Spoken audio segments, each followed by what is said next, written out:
Hello, comic book guys and gals, and welcome to Comic Mag Musings Live. I am your host, Bill Miller. We are going to do a comic book unboxing, actually two of them, both graded comics. For once, I actually know what they are. I don't know which one is in which box, but I know what the comics are. Before that, we will get started with a 50-cent comic book haul, just to whet our appetite. So let's dig in and start looking at some comics. We have New Avengers #1 from 2013. This features the first appearance of Black Swan and the second appearance of Ugly Duckling. I tease. I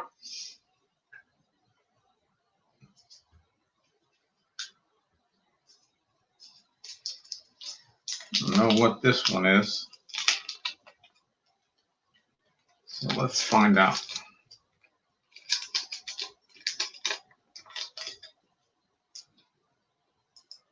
Hey Brad, good to see you. Just doing a quick 50-cent haul. Okay, so that's what it is. I didn't know which one this was. Captain Marvel #5.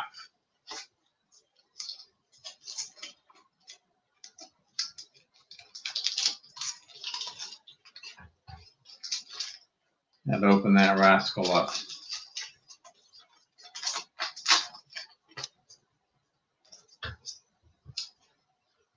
We're doing a 50-cent haul. Then I'll do two unboxings and I'll do a quick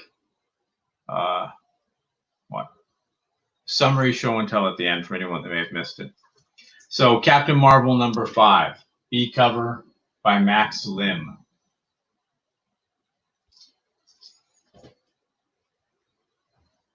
These are all 50-cent books that I picked up probably now going on 5 months ago from a local comic book shop that has since closed. Captain America #2 from 2018. This is the third printing. The cover is by Laniel Francis Yu.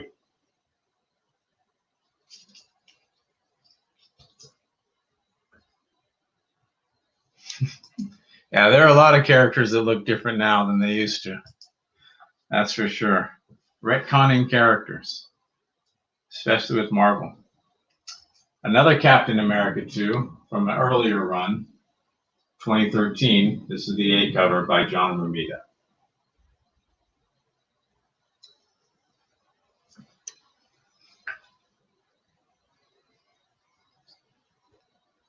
And #6 from 2015.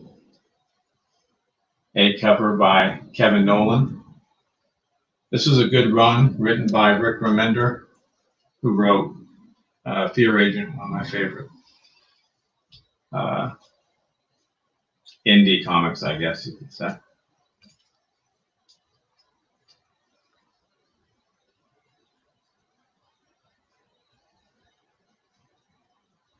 Cap #3 from 2016. The A cover by Jesus Saez.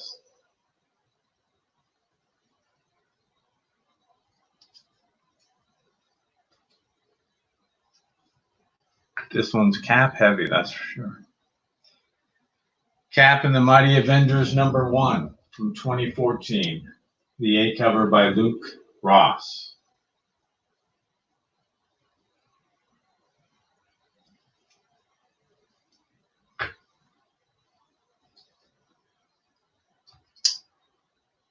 And this is a variant of that. B cover by Ulysses Farinas.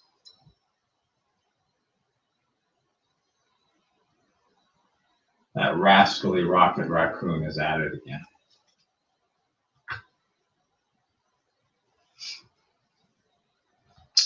We have Secret Avengers #1 from 2013.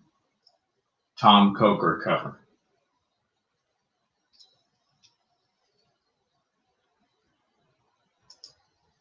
Hey Bears, Rockin' Comics. Thanks for stopping by. Appreciate it.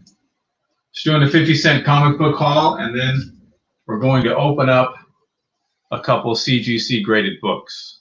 Usually I don't know what they are, but in this case I do know what both of them are. I just don't know which is in which. So, truth in advertising. This time I do know. I do remember. Age of Conan Valeria #3. Jay Anacleto cover. 2019.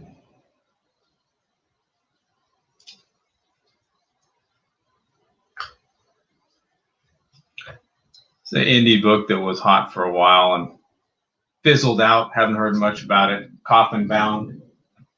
#1. This is the second printing. The first printing has a red cover.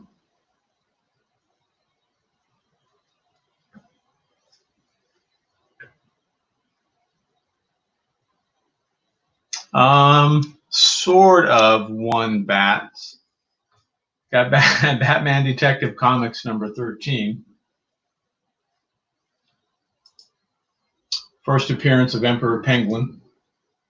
Art by Jason Fabok. Written by John Layman, who I've met many times. He lives in the Phoenix area, or at least he has for the last many years. Lastly, we have Monsters Unleashed. It's a sweet one. I definitely love that one. Been after that for a while. Monsters Unleashed #1 from 2017. Covered by Arthur Adams. This is the A cover. Hey Andy, thanks for stopping by. Good to have you, sir. All right, so I will review those at the end for those that maybe arrived a little bit late. But we've got the trusty box cutter, and both boxes look the same. So we'll crack open this first one.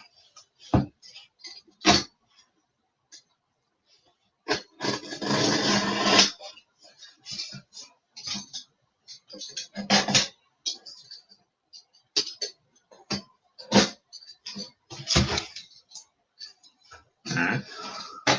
Let's see if that'll go.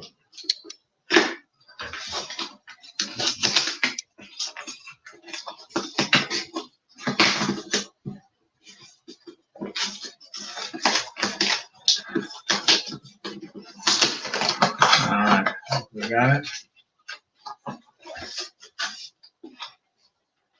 So, some paper, and then the old box within a box trick.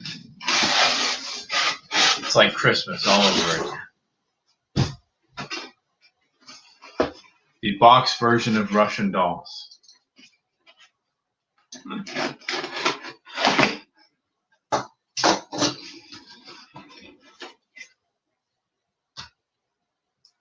Nice. I bet that's a beauty. Detective 440, that one as well. Now I'm getting jealous, you rascals. All right, so it's a little bit of newspaper. Then the old bag in a box trick. I fell for it.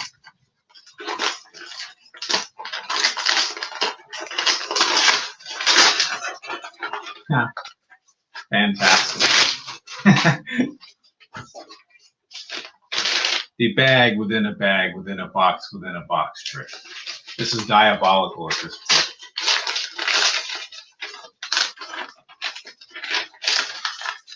All right.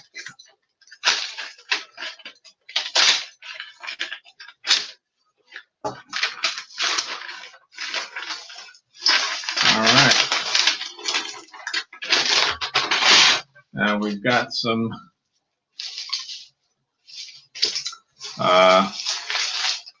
Small bubble wrap.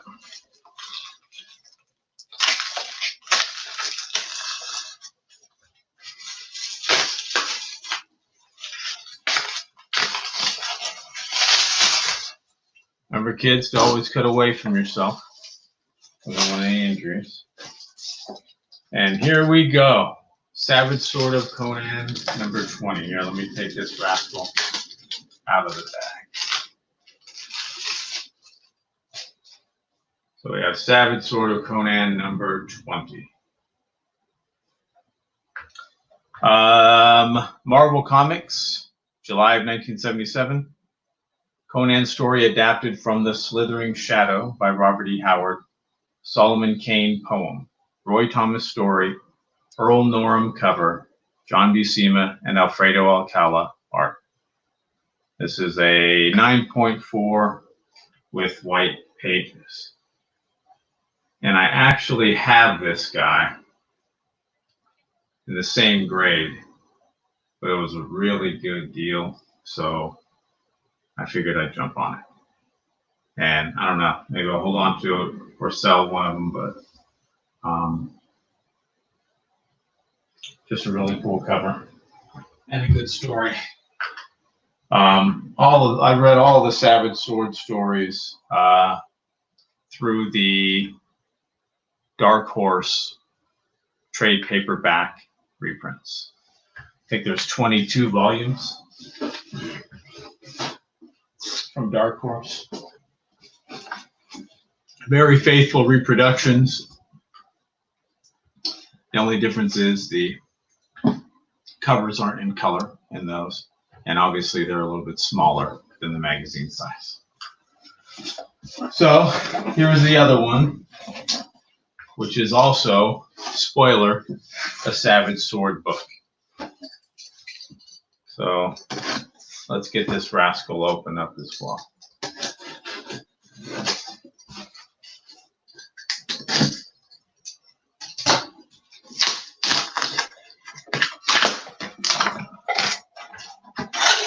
All right, packed very much the same way.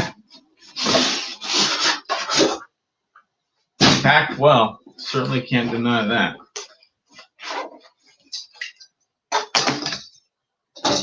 Did a really good job. So I certainly won't complain. But now I'm hip to his trick, and so I know the Russian doll method he used for packing, having experienced it with the first one.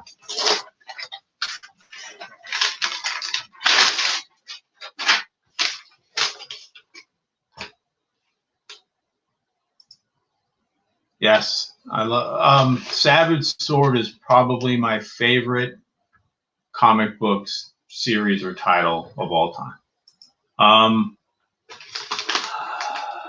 Single issue. Yes, I don't know. I guess a lot is, or many is relative.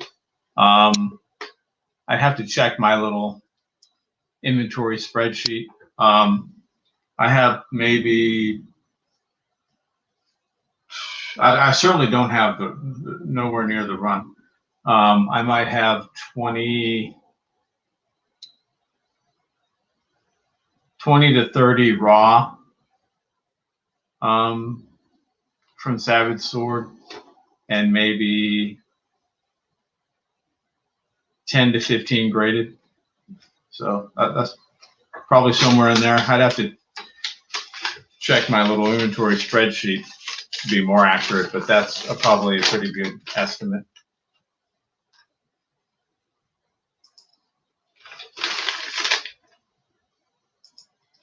Wasn't he a great Conan?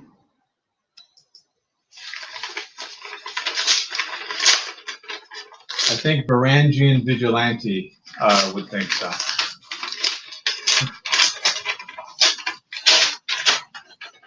All right. So, pack the same way.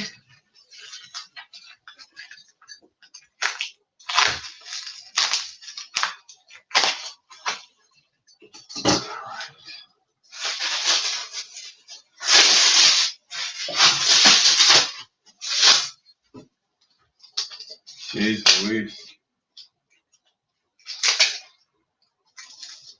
I didn't realize it would take quite this long, but we got it.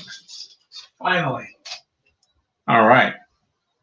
So this is Savage Sword number 21.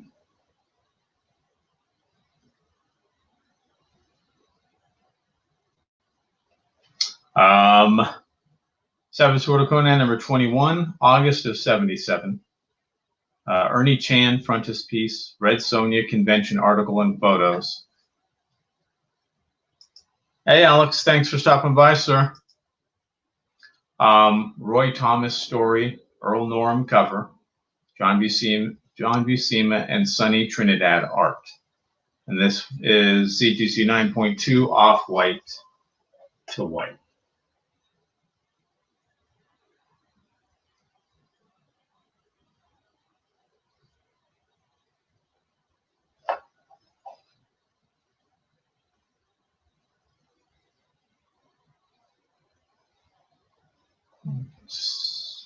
Don't know if you can see that there's, yeah, there it is. It's a mark there in the back. But this one I did not have. I do have number 20 in the same grade, but 21 I didn't have. So I will be holding on to that.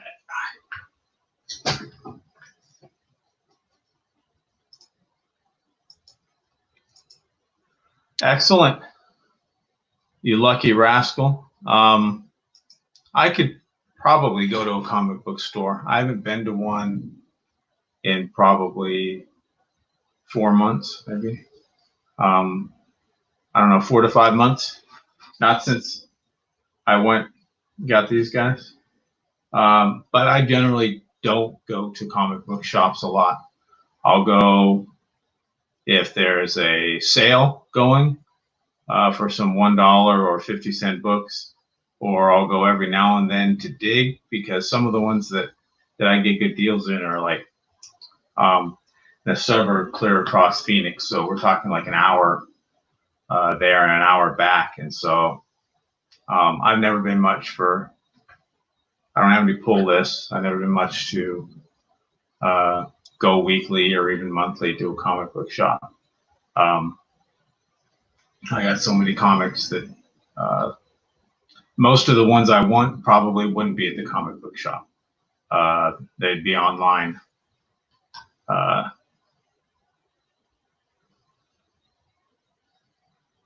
Exactly, Brad.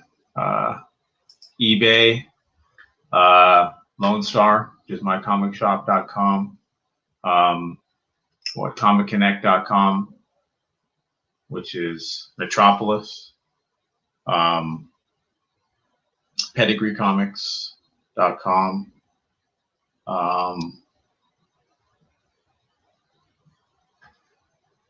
I got these two from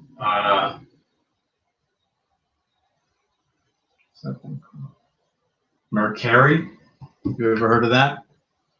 Website, phone app, just another venue to sell things, comics included, but any number of things. So I got a really good deal on those two from Mercari, MERCARI.com. Comic Link, Heritage, the list goes on and on, right? Hakes for some really, mainly if you're looking for some really rare or odd things. Yeah, Comic Connect does take a while. Pedigree and Comic Link are pretty quick, but where am I going, right? That's kind of the way I like it. I'm not too worried about it. Pedigree charges up the butt for shipping. So if you ever get anything from them, keep that in mind. But eBay is a big one. And then local things every now and then. Offer Up, Craigslist, Let Go. Although I don't seem to have a lot more luck with Offer Up than I do with Let Go. But check it every now and then.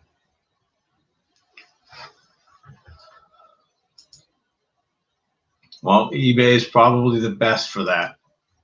Like I said, Hakes is pretty good for some rare stuff, as is Heritage, but both of those are usually bigger money, and the fees can add up, especially with Heritage, pretty quickly. So I don't go there too often. I'm like a little dog, right? I generally don't shop where the big boys shop. I'm on the front porch while they're out fighting. And then when they're done, I'll trot my little Chihuahua butt out there and pick up a little scrap here or there. But if it's something I collect, then I get it. I think they are, yeah, absolutely. And I think they're pretty cool. And I think that they do carry a slight premium because there are some people, just like there are people that collect jeweler's inserts. There are people that collect double covers too. And so there is a collecting niche that looks for those.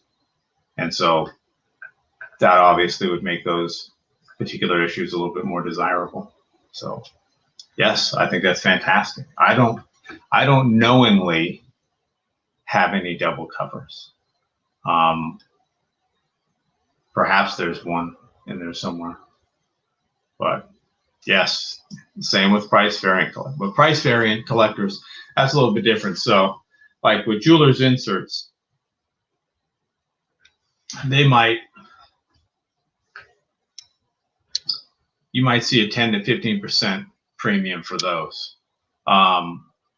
Price variants, you could see 150, 200% premium over your standard issue for price variants. So there's a big difference in how much that they can command versus let's say a jeweler's insert or white pages on a book. You might get 5 to 10% premium for white pages versus off-white to white or something like that, because there are some collectors out there that only collect books with white pages. So there will be a slight premium. But when you talk about the price variance, there it is, way up there in some cases.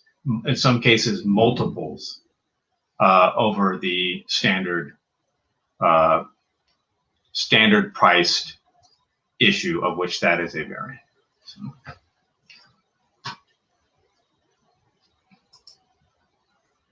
Yeah, I see them every now and then, especially in auctions. I don't pay a whole lot of attention to them, but they definitely can command some money. I think it's the same conceptually right there that it is for here. Now I would imagine the collectors are probably predominantly Canadian, but there might be some U.S. collectors who want to expand their price variant collection into Canada, and then subsequently the UK if there are any price variants there as well. I could see that happening. So that's the key, right? Is you got to think like you, think like me, think like a collector. It's like, if I'm structuring a collection, what are some of the things I could be looking for? And so if I've identified that I'm a price variant collector, then it's like you put a fence, a small fence usually, right, around, let's say 30-cent price variance. And then you make it bigger, right, around 35-cent price variance, because you include those too. And let's say you get a lot of those and the ones left are really hard to get, and so you want to collect something else. So then maybe you throw in some, you say, well, let me look over Canadian price variance too. And you just keep, the fence just keeps getting bigger and bigger and bigger, right? Or you say, I'm going to leave it like it is, and that's my one little thing here, and I'm going to jump off in a different direction. That's what I do. Jump off in a different direction and start collecting there. The key is to not be so scattered, so many different areas that you really don't accomplish anything. And that's pretty much described me for the last 20 years, I think. Yeah, and now I'd say that's a great point, right? Obviously, that leads in another thing: newsstand versus direct distribution. Um, to me, it means I don't care one way or the other. If you said I've got the same exact thing at the same exact price, I'd probably say, okay, I'll take newsstand. But beyond that, I don't care. But there are some people who do care, and there is definitely in some cases a big premium, like Spawn #1, for example. But that all depends on um, how many copies were sent via which distribution method too, right? But there are some where there's a big premium, usually for newsstand over direct, and there are some people that collect newsstand. Oh, I don't know if there's anyone who collects direct distribution only, but maybe there is.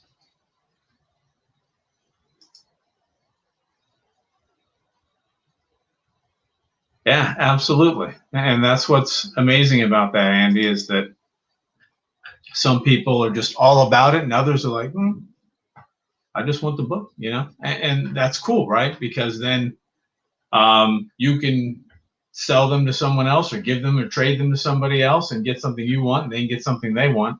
I'm primarily the same way. Well, I guess that's not totally truthful. So as far as what I collect, it's definitely what I like to read, and what I identified that I wanted to collect 20 years ago, 15 to 20 years ago, when I seriously got back into collecting. By seriously, I mean pseudo seriously. There's some years where I didn't collect a comic at all. I just buy trades.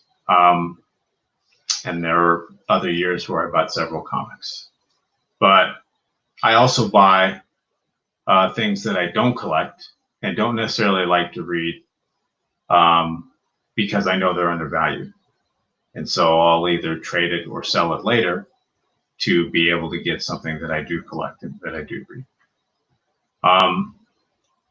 And they're always great. So I've followed auctions for probably about 20 years now. So I know when a graded comic of just about any title is undervalued.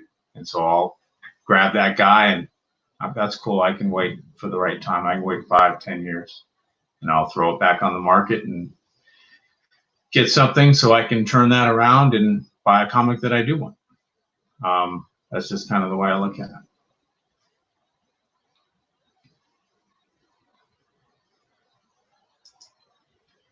Correct. Right. It's all about, in that particular instance, it's all about how many were distributed via each method.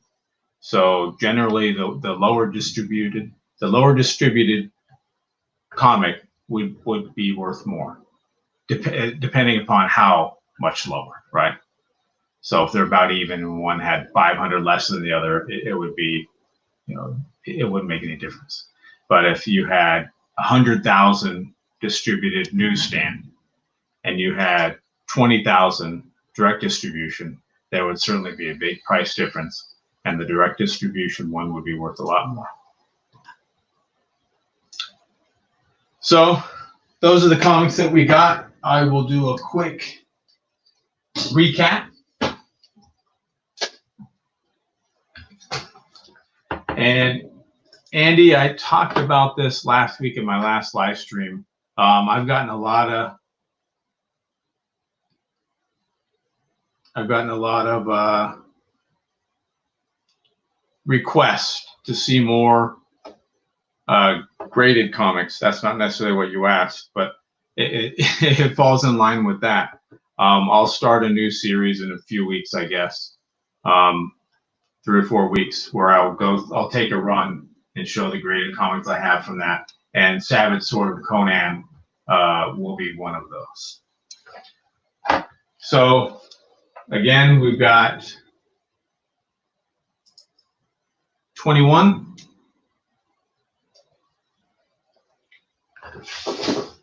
Savage Sword of Conan 20. You know what? I think I have some here. You'll bear with me. I'm going off script here.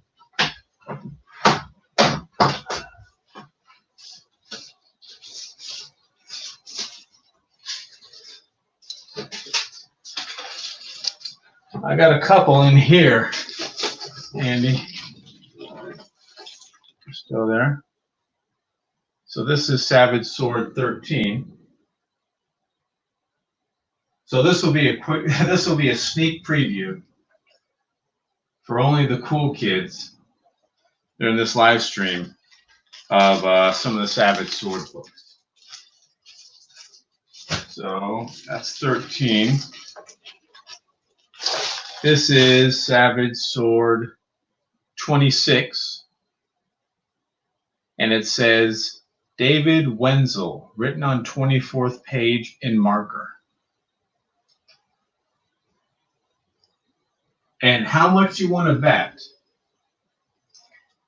It says David Wenzel frontispiece. Now, I'm no Sherlock Holmes, but I highly suspect that page 24 would be the frontispiece or the page opposite the frontispiece. That's my guess. So I suspect that that's a legitimate signature of the artist, that someone back in the day said, hey, could you sign this page for me? Because you did that art there? And he said, sure. But that's CGC, right? If it wasn't done in front of a witness, then they don't authenticate. At least in this case, since it was on the inside, they didn't give it a qualified grade. Were it on the cover, it would have gotten a green qualified label. What else? We've got Savage Sword number 40. Something on there.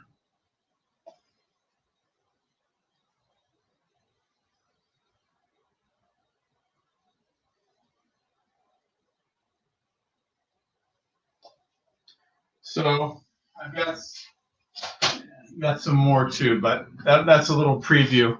I will do a from the vault graded book, Savage Sword of Conan. That'll be one of the titles that I do, and I'll go through all of the ones that I have.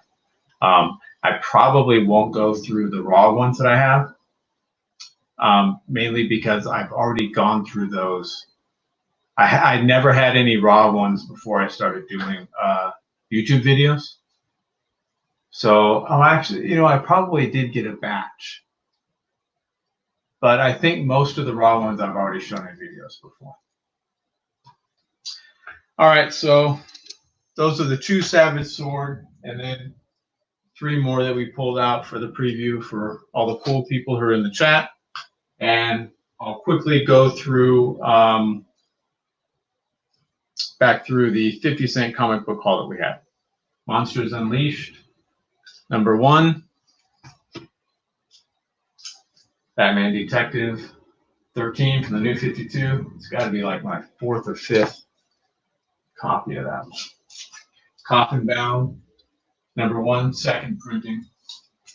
I've heard boo about that since it first came out. Age of Conan Valeria, number 3.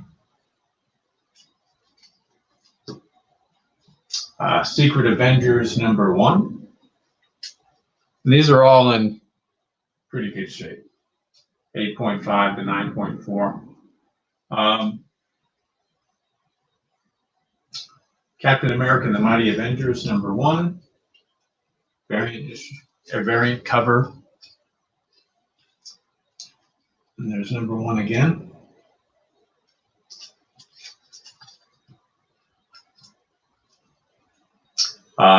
Captain America number 3. Different series.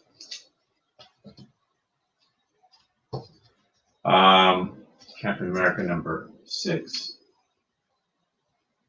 Different series again, I believe. Captain America number 2. A lot of Cap in this. Another different series, Captain America number 2. This is the most recent series, which I've read this I have read this specifically, but I've read like the first 13 or 15 or whatever it was digitally of this one through Marvel Unlimited. I had to open this guy out to figure out which one it was. This is Captain Marvel #5.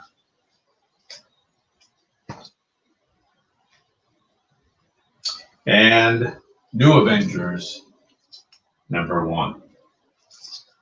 So that's the recap. I want to thank everyone for joining me. I appreciate it. I hope everyone has a wonderful weekend and stay safe. And if your LCS is opening up, I hope you'll go and patronize them. And one last thing, always remember, we're taking over the world one comic book at a time. Thanks, guys. Appreciate it.